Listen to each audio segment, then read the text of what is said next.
Hello and welcome back to the channel. Today I want to discuss the major differences between what StreamElements offers as a platform and most other platforms. StreamElements is about overlays and not just alerts. So this lets you think about being creative with your stream in a totally different way. Other platforms might offer you alerts, but StreamElements is different. How is it different? It's about layers and creativity. StreamElements allows you to craft your stream activities with multiple overlays and allows you to host your heavier hitting effects in browser sources rather than resident on your computer taxing OBS. It allows you to be creative with layers. StreamElements lets you think about more than just an alert. You can think about what happens, where things happen, and adjust them so that they happen on multiple planes within OBS. If you guys are interested in thinking about OBS and optimizing it, I have a video on that. I'll link in the description. So let's just use a follower alert as an example. With other alert systems, you're stuck thinking about the basics, just what happens when someone follows, what's going to show up here, text and GIF, and that's usually it. StreamElements allows you to expand on this by thinking in levels of overlays and variations. Today we're going to be talking mostly about overlays. The overlay system in StreamElements allows you to create different overlays that can react to a single event on your stream. So basically, if you have someone follow, conceptually this can work for any event that happens on your stream. So follow, subs, bits. So let's think about StreamElements, overlays, and OBS together. Thinking about overlays allows you to separate a follow alert into multiple overlays for an expanded effect. Typically, when somebody follows, you would just see a GIF and some text on the screen.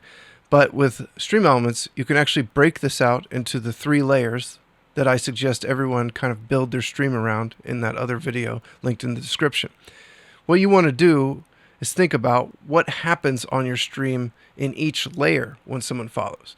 Maybe you do have a GIF and some text showing up in the corner of your stream, and maybe you also have an explosion or an effect overlaying the background of your stream. Maybe something happens with your camera border. These can all be very subtle things, and I suggest that you don't go overboard and do too much with overlays, but it can be kind of nice and helpful to create an effect, a subtle effects with your stream. If your camera border changed colors, if you had maybe a subtle effect coming out of the edge of your cameras from the background, or just an overlay over your gameplay that was subtle and doesn't destroy your viewer's experience of actually watching you play the game. So the way you can do this is by creating multiple overlays in StreamElements. And you can see here I have background animation alerts, and I also have an alerts overlay. So the alerts overlay would be the typical foreground animation you would see. If we were to test an alert, you would see the person's name, so-and-so followed, and maybe a GIF or a video or something with it. The background animation I have as a separate layer built into OBS that's just sitting on top of my desktop capture or game capture. So let's switch over to some gameplay footage.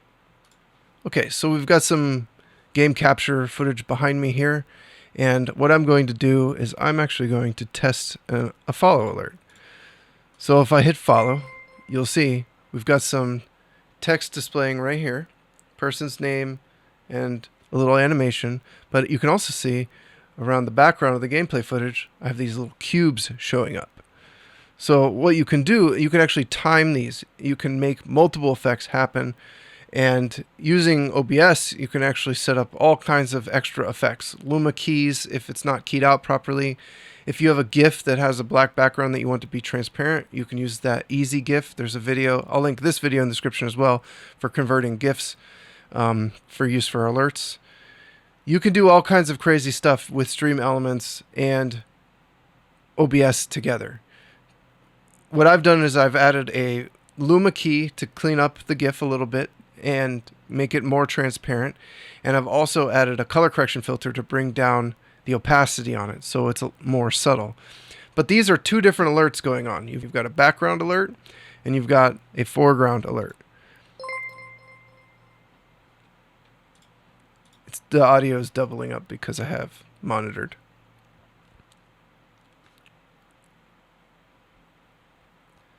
So what you want to do is you want to think about your stream in these multiple layers. What happens? So you can also set this up with variations. So you can have multiple alerts happening with different layers, but a variety of responses and effects. So you can have different GIFs, different reactions to your follow alerts. And we'll talk about variations in a future video. But for this, right now, conceptually, I just want to get you guys thinking about what happens on your stream can be more than just a simple GIF and text. You can have things affect the gameplay footage. You could have a border, an animation that runs around the corner of the screen while still having your normal GIF and overlay. You can have things happen to your camera. We can go beyond all of this and actually control OBS to do even crazier things with Streamer.bot, which I will make a video on in the future. So if you found this video helpful, please leave a comment, like, and subscribe for more in the future. Thank you guys, and I hope this helps you figure out how to expand your creativity using StreamElements and OBS. See you in the next one.